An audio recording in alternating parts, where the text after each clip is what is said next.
Boa noite, meus amigos, meus irmãos, que a paz do Cristo esteja em nossos corações. É bom estar de volta, é bom a gente poder estar conversando. Que maravilha que é essa internet, né? Uma bênção da espiritualidade. E hoje nós conversávamos com um amigo durante uma consulta médica. Ele disse que a esposa pretende mesmo, depois da pandemia, permanecer com os estudos online. Sabe que eu também gostei dessa ideia, eu acho bem interessante isso, sabe? Mas vamos lá, né? Rogando ao Mestre que nos ampare hoje e sempre, nós vamos dar sequência e hoje nós vamos para o capítulo 10 do Céu e Inferno, que fala sobre a interferência dos demônios nas manifestações modernas.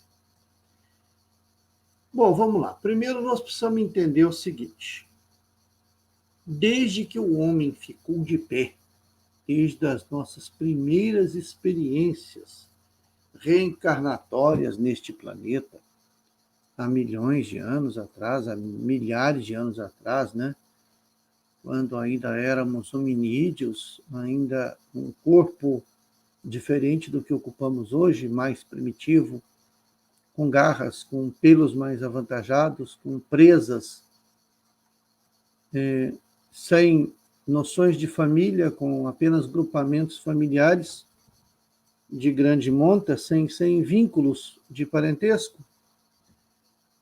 Nós já tínhamos ali os xamãs, os pajés, os sacerdotes, que faziam a comunicação entre os dois mundos, o mundo dos encarnados e o mundo dos espíritos, né? Desta forma, nós vamos encontrar uma mediunidade muito aparente, muito latente, uma mediunidade sendo demonstrada a todo instante.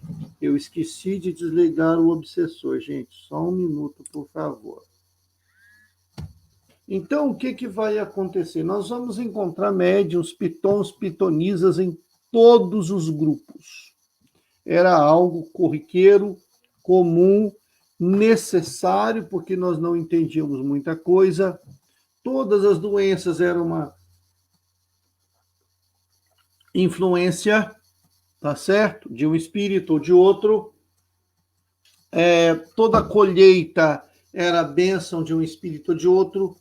Nós vamos encontrar entre os druidas, uma já mais recente, cerca de 5, 6 mil anos, nós vamos encontrar registros de cultos realizados para que as pessoas pudessem tirar dúvidas, né? Eram comuns os oráculos, onde as pitonisas na Grécia Antiga, cerca de 400, 500 anos antes de Cristo, falavam, traziam mensagem do alto, né? Entre os hebreus isso era muito comum, né? Tanto é que os reis evocavam os espíritos dos mortos. Na China isso era comum, na Índia isso era comum, você buscar a sabedoria dos antigos, dos seus ancestrais. Depois nós começamos a colocar qualquer coisa negativa como obra do inimigo. Nós criamos um inimigo imaginário. E pensa bem, esse inimigo vai ser responsável por tudo o que acontecia de errado. Entre os guaranis, essa culpa, entre os nativos brasileiros, a culpa era, né, do folclore brasileiro, melhor dizendo, quando as coisas dão errado, é o Saci Pererê, né, que é brincalhão, que faz e que acontece. Né? Nós vamos encontrar isso comumente registrado na história. Com o advento do cristianismo, a ideia de Jeová, Yahvé, ou Deus, e Satanás, tornou-se mais evidente, tornou-se mais forte. Aí se vendia muito mais o medo do Satanás do que o poder divino. Se falava muito mais nas tentações do demônio do que nas virtudes celestiais. E isso ficou de tal forma impregnado na nossa memória, nos nossos arquétipos reencarnatórios, que até hoje nós agimos dessa forma. Tem um livro que eu estava lendo há pouco tempo, eu me esqueci o autor, comecei a ler, chama-se Mais Esperto que o Demônio, ou Mais Esperto que o Diabo. E o autor, que ele começa a entrevistar o demônio. Não é verdade? E ele vai dizendo do que ele é culpado. Eu acho que o diabo, gente, ele está em crise existencial, ele tem que fazer terapia, porque ele é culpado de tudo de ruim que acontece na humanidade. Vocês já perceberam isso? O diabo tem mais poder que Deus. Tudo que acontece é a tentação do demônio. É obra do inimigo. Somos servos do inimigo. Paga o dízimo, senão o inimigo bate na sua porta. Eu ouvi uma vez um certo religioso falar isso. Se você está ouvindo a voz falar no seu íntimo que você tem que pagar a mercearia, que você tem que pagar a farmácia, que você tem que pagar o açougue, não é para você ouvir, é para você pagar o dízimo do Senhor. Porque essas vozes são as vozes do inimigo. Resta saber inimigo de quem, né? Deve ser o inimigo do dono da mercearia, o inimigo do dono do açougue, o inimigo do farmacêutico. Vocês já imaginaram? Primeiro, nós temos a concepção primitiva de que anjos e demônios são seres à parte da criação. São diferentes de nós. Seres eternos e poderosos. Não são. Tá? Vocês já imaginaram se houvesse realmente alguém com este poder? Então nós não íamos poder condenar os presidiários. Nós não íamos poder achar que alguém cometeu um crime por livre e espontânea vontade. Nós vamos achar que estes crimes são obras demoníacas.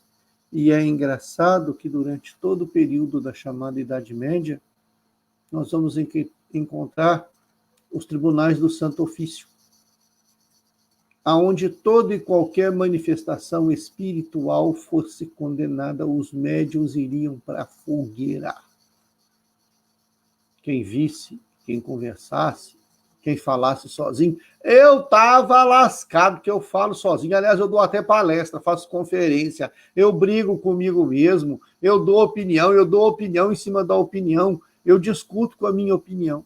Imagina na Idade Média. Primeiro, porque eu sou estrábico, depois, porque eu sou albino, e terceiro, porque eu falo sozinho. Aí não tinha jeito, era fogueira.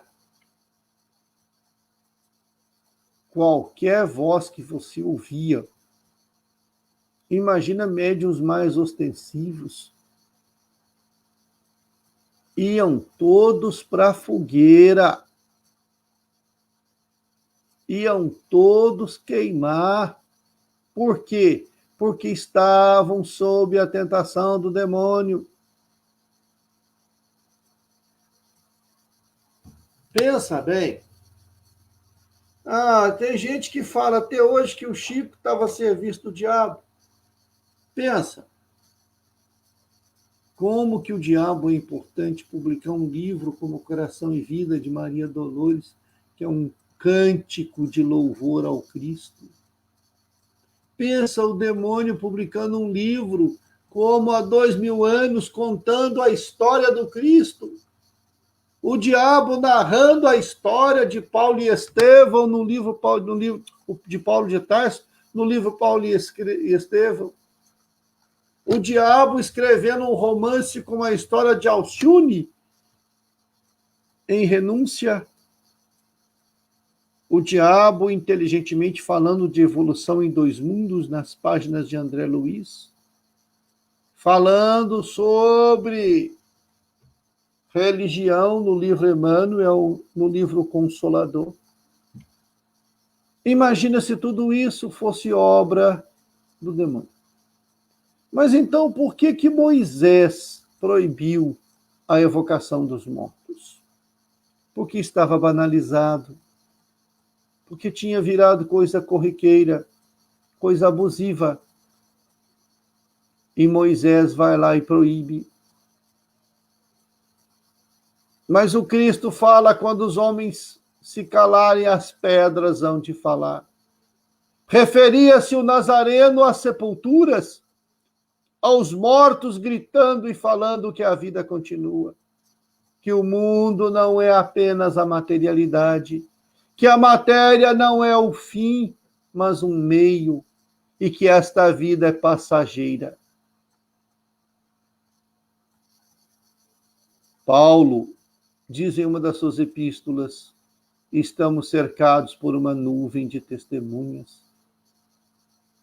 Mas Paulo também nos fala como lidar com os mortos. Quando em Éfeso, os filhos de um doutor da lei foram tentar expulsar um demônio, e todo opulento impuseram a mão e disseram: em nome do Cristo, por quem Paulo prega, eu te ordeno, saia. O Espírito olha e fala: o Cristo eu respeito. De Paulo já ouvi falar, mas e vós, quem sois?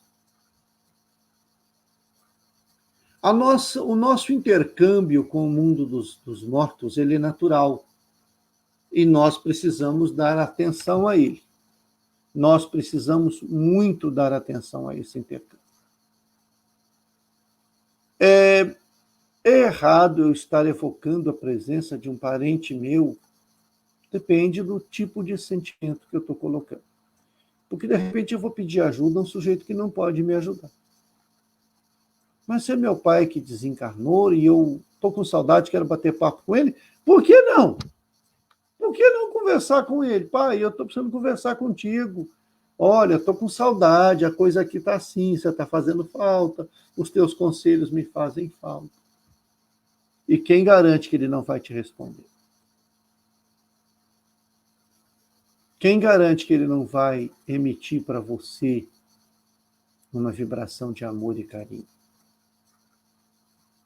Nós não podemos ficar evocando, achando que temos o direito de receber esse ou aquele espírito.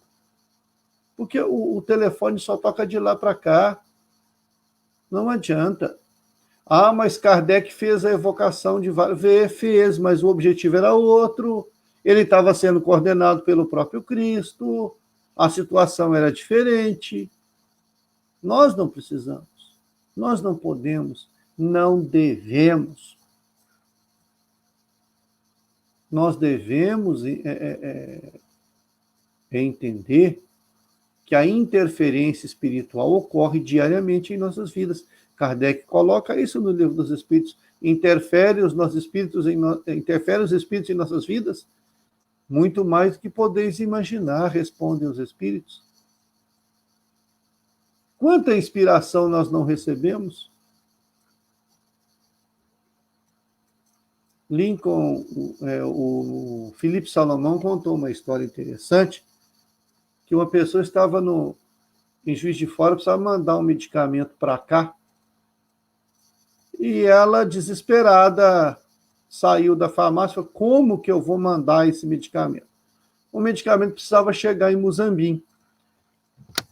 E, de repente, ele parou numa banca de revista e falou: meu Deus, como é que eu faço?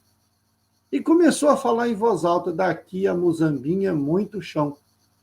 O sujeito estava do lado e falou assim: é chão mesmo, eu estou indo lá perto, lá em Guaxupé. O cara falou: não, eu não acredito. Falei: não, realmente eu estou indo em Guaxupé. Eu trabalho com café, tenho uma reunião numa cooperativa lá. O senhor poderia, por gentileza, entregar um medicamento assim, assim, assim? Eu peço a alguém, falei: não, imagina, eu deixo no hospital para o senhor. E trouxe o medicamento. Agora, quem garante que esse cara não foi intuído para comentar com aquela pessoa? Como é que poderia, em Juiz de Fora, acontecer uma coisa dessa, se não por interferência do alto? É a interferência do alto. Quantas vezes a gente não está esperando, pensa numa pessoa, o telefone toca a pessoa, porque a pessoa emanou uma vibração e você captou. Mas então estamos à mercê dos espíritos? Estamos à mercê dos espíritos que escolhemos. Estamos à mercê dos espíritos que permitimos O espírito, ele não vai me interferir se não tiver ressonância. Eu não vou receber influência espiritual se não tiver afinidade.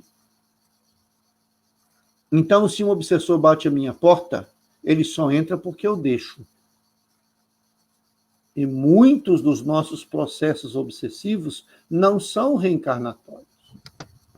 São pensamentos que nós construímos, solidificamos e alimentamos nesta existência.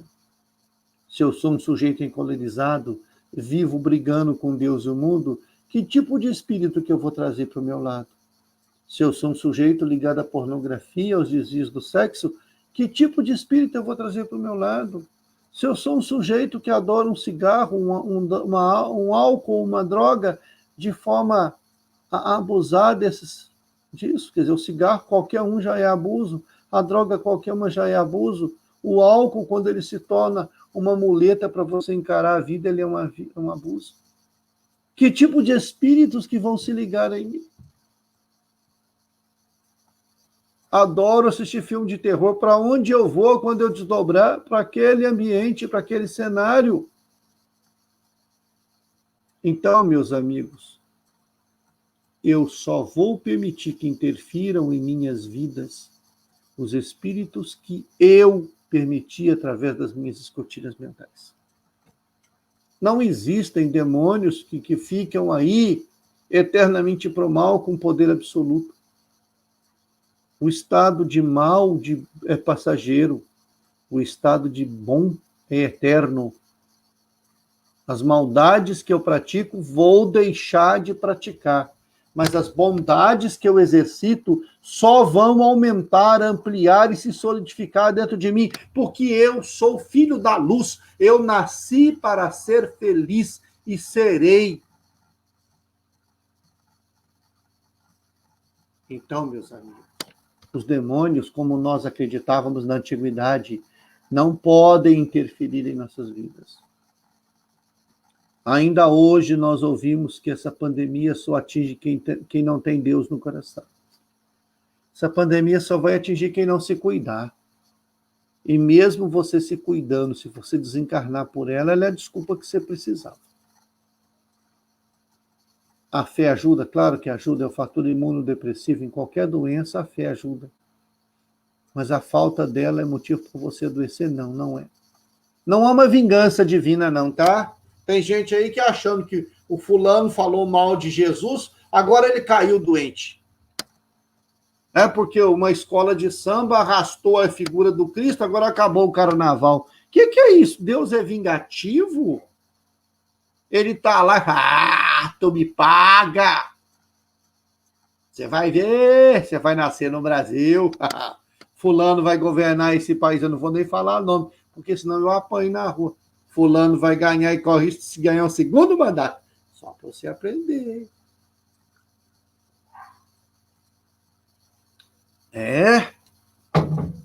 Deus, então, é vingativo. Não. Deus é um Pai soberanamente justo e bom.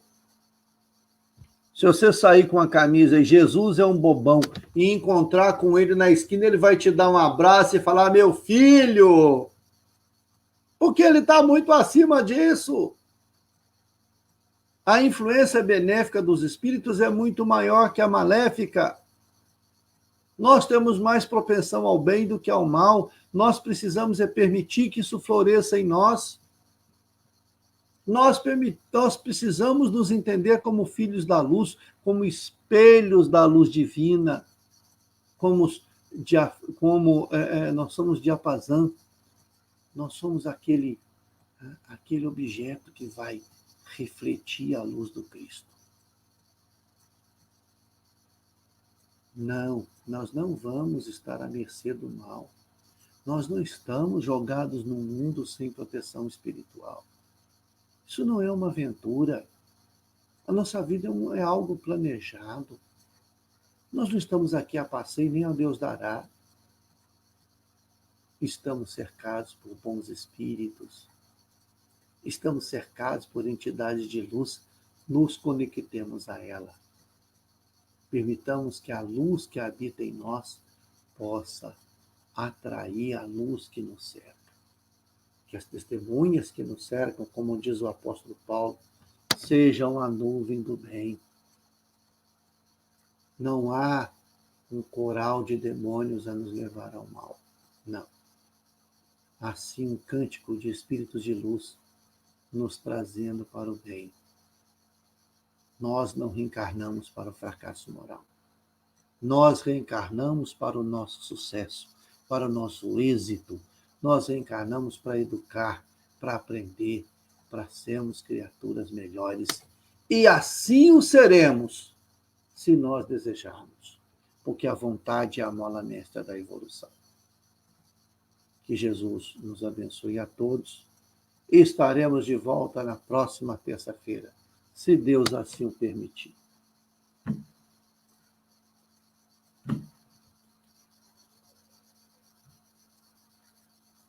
Uma boa semana a todos.